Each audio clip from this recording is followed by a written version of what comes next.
Hello YouTube, Message in a Bottle here with another video. Now, usually I use images that I talk about, and yes, it's going to relate to this picture right here.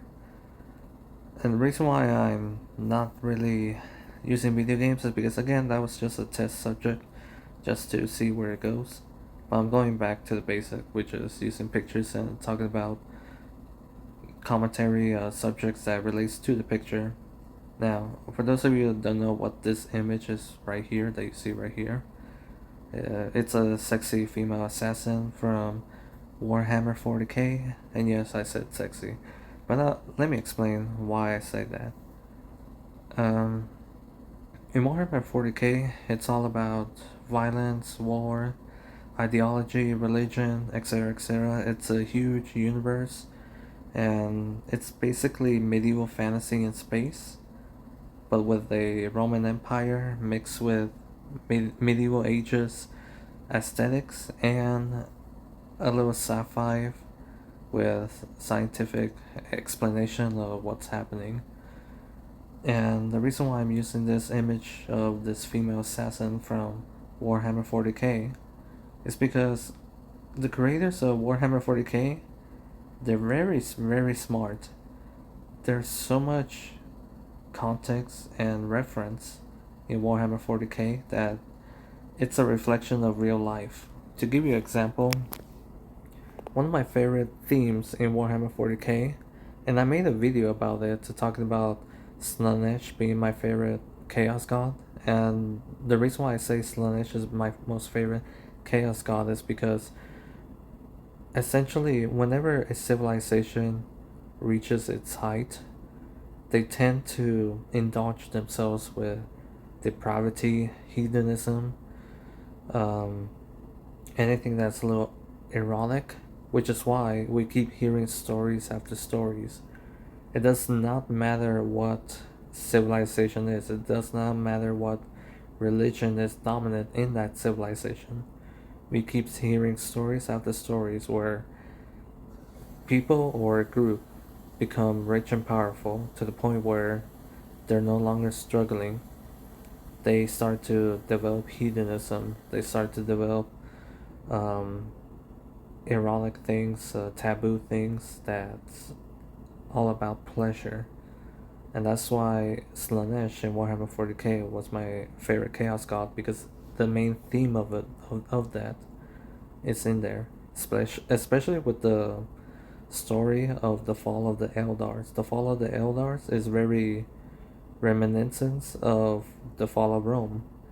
And for those of guys who love history, you will know that the fall of Rome, many of its leaders were indulging themselves with hedonism and pleasure. That was no secret. But enough of Slaanesh. What does have to do with the female assassin of Warhammer 40k? Well, like I said, the creators of Warhammer 40k are very smart. They know what they're doing. They know what, when they make something, they know what they're referencing to. Now, in Warhammer 40k, it's mostly male dominant oriented, and most of the characters in Warhammer 40k are usually males. There are some factions that are females, like the Sister of Battles, and when it comes to assassins, it's usually dominated by males. But the Callidus assassin stands out for being predominantly female, and the lore backs it up. For the reason why it's predominantly female. The Callidus assassin, sometimes they have male in their ranks, but it's a little rare because the reason why there's a lot of females is because they have this equipment called polymorphine or pilomorphine. I don't know how to pronounce it correctly, but in the lore it states that it works wonderfully well with females. And the reason why they use polymorphine is because polymorphy is a drug that allows them to shapeshift to whatever they need to shapeshift. So think of them as X-Men Mystique, but in Warhammer 40k. And there's a bunch of them. So that's what the Callidus Assassin is basically is. Now, the Callidus assassin is my second most favorite assassin. Aside from the Callidus assassin, Callidus assassin are anti-psychers.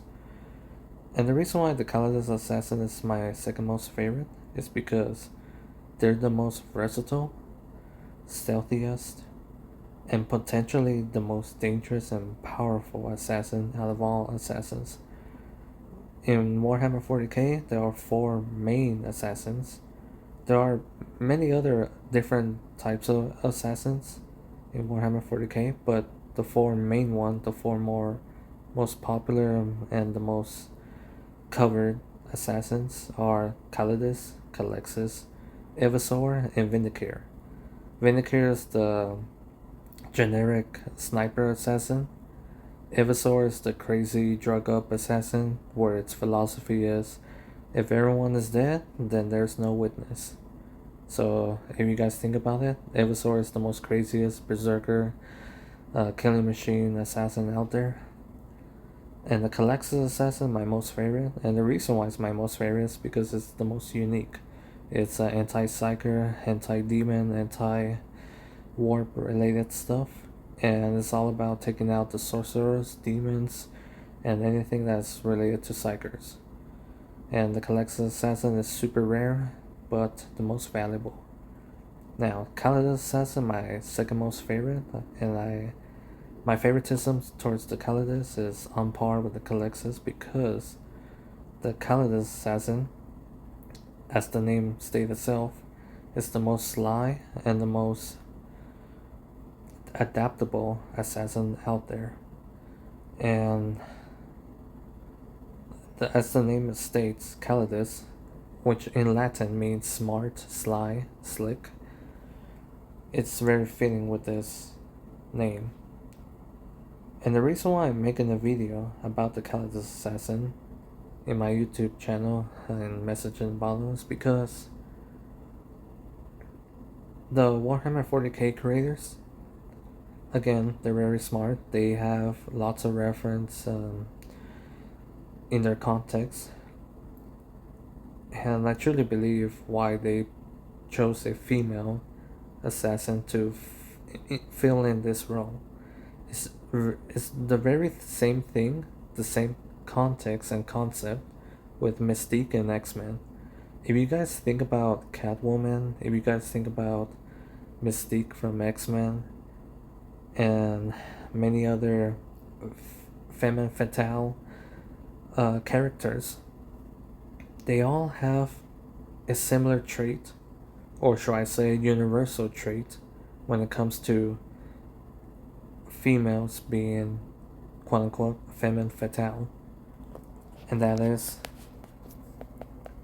being smart but socially smart, not technologically smart. When I say technologically smart, I mean like engineers, doctors, scientists, etc., etc. No, I'm talking about smart in terms of socially manipulating people, socially manipulating to some extent organization socially, and causing issue and discourse socially.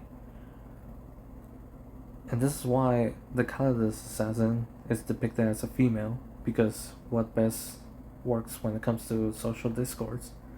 Females. And if you guys have been watching my YouTube channel, I've been discussing about relationship, I've been discussing about women, and this kind of fit the bill perfectly. And now I understand why wargaming, in a subtle sense, they picked the Callidus assassin as a female. Because like I said, in Warhammer 40k, it's very male dominant, male oriented. But the Callidus assassin is purposely depicted as female because it follows this trope of femme fatale. And if you read the lore of Callidus assassin, of what they do and how they kill their enemies, because once again, Warhammer 40k is all about war, death, destruction, etc., etc. Callidus assassin fits so well of how the female killer trope the context, the character fits perfectly in this, you know, character arc. And what's funny is that out of all assassins, minus the Callidus assassins, the Callidus assassin is depicted as one of the most powerful and potentially the most dangerous assassin out there, because according to the lore, they're very strong enough to kill space marines and quote unquote name characters such as Conrad Kurtz, which is a Primarch. And for those of you who are very knowledgeable about Warhammer 40k lore, you will know that killing a Primarch or any name character is a super big deal. And because of that reputation, the Callidus Assassin is very up there. The only thing that beats the Callidus Assassin in power scale and potential of being very deadly is Callidus Assassin, which is my most favorite, which is the anti-psyker, anti-sorcerer, anti-demon assassin. But the Callidus Assassin is up there. And I find this very fascinating how Wargaming depicted the Callidus Assassin, and they're very smart of what they did on their end. They basically depicted what the average female could potentially be, a femme fatale. And this is something that a lot of guys, they walk into that trap. Now, I'm not saying all females are bad or all women are bad. No. I'm just pointing out that stereotypes, they exist for a reason. The tropes, they exist for a reason. And we could see that out there. Me personally, I've seen this out there when it comes to female manipulating social situation, especially with my mother. My mother, she'd done that multiple times, and I've seen it throughout my childhood. Me as a man, I sometimes behave a little stupid and fell into this trap, fell into this naivety when it comes to females being manipulative. But eventually I snap out of it, and all I could do is walk away. I repeat, all I could do is walk away, because if a woman starts pursuing me as I'm walking away, then she is 100% in the wrong. Especially if I haven't done anything. If I walk away, then yeah, the woman is 100% in the wrong, especially if I haven't done anything. But when it comes to women being manipulative, the guys, they're basically the sorry saps that fall into this trap. And it's honestly, in my opinion, 100% their fault for not reading the room and have a little common sense. So I'm using this basically picture of the Callidus Assassin, and this picture is very famous in the Warhammer 40k community because the Warhammer 40k creators, they made this picture as the official art of Callidus Assassin. And whenever you see a Callidus Assassin, it's basically 100% of what this picture looks like. It's basically the official art depiction of the Callidus Assassin. And once again, just a little reminder of the lore of the Callidus Assassin. It's mostly, like 90% of the time, they're females, and they shapeshift to sow discourse socially in any organization. And as the name states, assassin, they assassinate key targets, assassinate leaders, politicians, enemy high ranks, and they shapeshift into their form in order to destroy the organization from the inside. And they're potentially the second most powerful assassin out of the four, which once again there's Vindicare, Evasor, Calexis, and of course this one, Callidus. So why I'm making this video? Because the Callidus assassin is depicted as female for a reason, and the creators of this context, which is Warhammer 40k, they did their homework and they understand the trope of female fatale. So yeah, I hope you guys understand what I'm saying. And thank you guys for watching. I'm gonna remake this video. This video was supposedly uh, be a YouTube short, but I kind of ranted.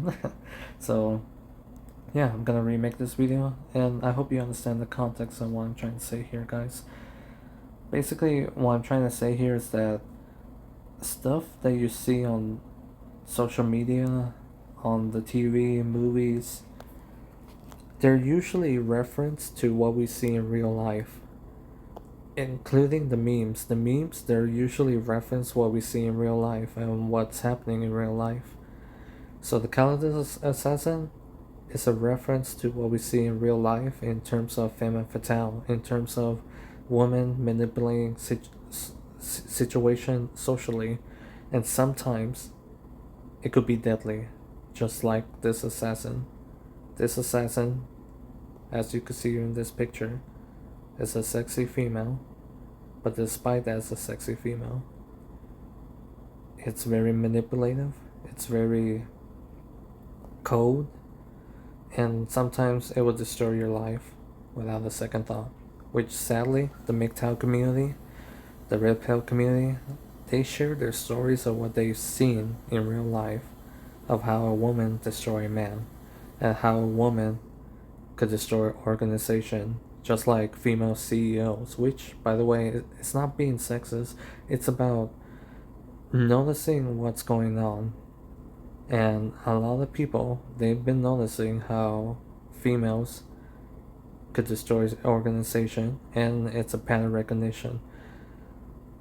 For some reason, we've been noticing that, and people are pointing that out. But of course, people are also a little bit scared to point that out too much because it could be seen as sexism, when in reality it's not. It's something that we've been noticing, like a pattern recognition. Again, this is just me, and again, this is not being sexist.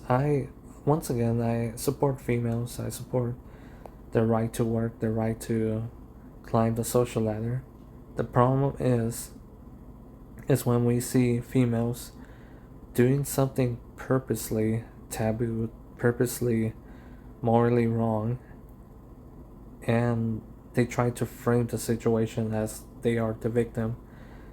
A good example of this is female teachers having sex with their students, and we see this type of story multiple times on the internet, and guess what? They get a slap on the wrist. And that right there is the main reason why those stories are going viral on the internet. It's because of the consequences they face. The consequences they face is a slap on the wrist. And the most common response that people say on the internet is, what if the gender was reversed? If the gender was reversed, then the predator, he would definitely face full consequences, and his consequences will be dire. But again, that's in our heads when we say, what if the gender is reversed? But anyway, back to the topic. So yeah, the Callidus assassin is essentially a reference and a reflection of what we see when it comes to females. And the Warhammer 40k creators, they're very smart on this. Very smart. Well guys, I'm gonna end it here because I feel like I ranted enough, but I hope you understand my video of what I'm trying to say here. And once again, the Callidus assassin is my second favorite assassin in Warhammer 40k. Well guys, thank you for watching, thank you for listening, and please leave a like and comment down in the comment section below. I'd love to hear your thoughts. I'd love to hear what you think about my video of what I'm saying here, especially with the female assassin analogy. So yeah, and stay tuned, I'm gonna remake this video because I really do want to talk more of this, especially how fictional writing is a reference to real life, because once again, art is a reflection of our reality. So this is something that I want to talk more about. Well guys, thank you. Message in a bottle, over and out.